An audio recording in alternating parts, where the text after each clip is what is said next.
શું નામ તમારું? યોગેશ શાહ. યોગેશભાઈ, જબરજસ્ત દાવાઓ રાજકીય પક્ષો દ્વારા થાય છે. તમને શું લાગે છે કે 4 જૂને કોણ સરકાર બનાવશે? 4 જૂને ભાજપની સરકાર. એમ?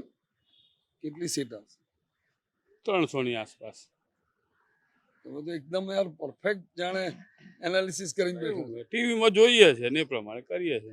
તો ટીવીમાં તો રાહુલ ગાંધી એવું બી બોલ્યા કે ખટાખટ 8,500 ને વર્ષે 1 લાખ ગરીબી રેખા નીચેના પરિવારને આપીશ. બરાબર. એટલે કામ નહીં કરી જાય જાદુ? ના, કશું ના કરે, કઈ ના કરે. 8,500 મોટી રકમ છે. હા, ભલે મોટી રકમો, કઈ ના કરે. આ જોયું નહીં પેલું અનાજ વિતરણનું? મોદી સાહેબ 5 કિલો આપે છે ને એમને અધવચ્ચે ચાલુ કર્યું 10 કિલો આપવાનું. એટલે એનો કોઈ મતલબ નહીં ને. એનો કોઈ મતલબ નહીં. પહેલા મહેનત કરવી પડે, અચ્છા, બાકી કોઈ મતલબ નહીં ને એમ. હવે 10 કિલો કેવા મળે? હવે 10 કિલો કેવા મળે? એટલે તમારી દ્રષ્ટિએ 4 જૂને કોંગ્રેસ નહીં પણ ભાજપ સરકાર બને? ભાજપ 100%. 100%. ખૂબ ખૂબ આભાર. થોડી સીટોનો માલ કદાચ પડે તો, બાકી લાગતું નથી પડે. બાકી ગઈ વખત જેટલી 400 તો નહીં જ આવે એનડીએ, એ 100%.